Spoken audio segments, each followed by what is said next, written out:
I want to bring in General Jack Keane now. General, thanks for coming back on the show. Are you buying this story that it was a Ukrainian missile? Sometimes seems like you're trying to calm things down a little bit. What do you say?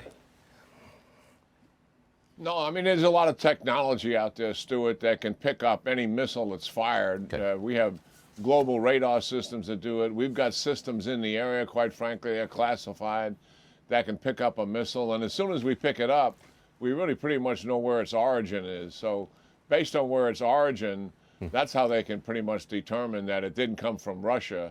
Okay. And its place of origin is likely a Ukrainian air defense battery. By the way, so our audience understands, for the United States to avoid something like this happening ourselves, our air defense systems, when we fire it at a target, if it misses the target, it self-destructs. So it's not going to do any damage to anybody other than the target it was intended to destroy. Okay, now Poland is expected to invoke NATO's Article 4. What does Article 4 do? Yeah, this is pretty simple for our audience to grasp here. I mean, there's been a lot of people talking about the process here and missing the point. Very simply, Article 5, as we've talked many times, if a country attacks a NATO member, then all countries will respond to that attack. And how they respond is up to them. That happened on 9/11. NATO countries responded to the attack against the United States from the al-Qaeda in Afghanistan. Article 4 is simply a threat to territorial integrity, a threat to political stability. A country's trying to overthrow through subversion a NATO country or some kind of security violation. It's just a threat.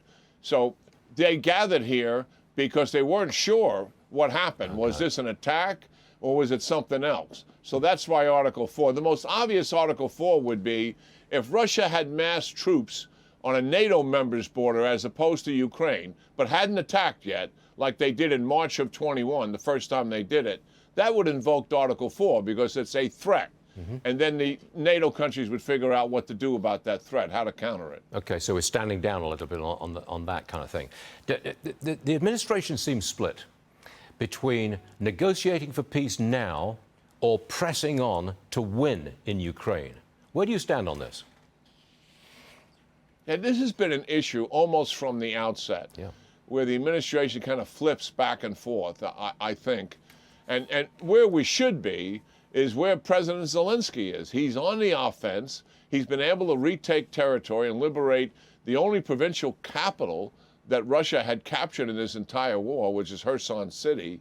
We don't know if he's going to be able to retake the rest of the territory that Russia is occupying, but we do know when he's liberating this territory, and this is why it means so much to Zelensky and to the people who are in these occupied territories, the women are raped routinely, the men are tortured and killed, hundreds of thousands of Ukrainian citizens are moved to Russia along with thousands of children. That's why this celebration is so passionate and emotional. We should keep the wind at Zelensky's back, Stuart. Give him what he needs. Let him take the opportunity to take back as much territory as possible and liberate his season. And stop talking about negotiations. Just shut it down until Zelensky is ready to negotiations. What do you think would drive Zelensky to negotiations? I think he gets a point where he can't take territory anymore. He doesn't have enough power. The Russians have reinforced those territories to the point where his casualties are going to be much too high to retake that territory, and then he would likely be willing to negotiate. But we're not at that point, and we shouldn't push him toward that point, Stuart. Got it. Got it. Great stuff. General Jack Keane, thank you very much, as always, General. See you again real soon. I do hope. Thanks, sir. Yeah.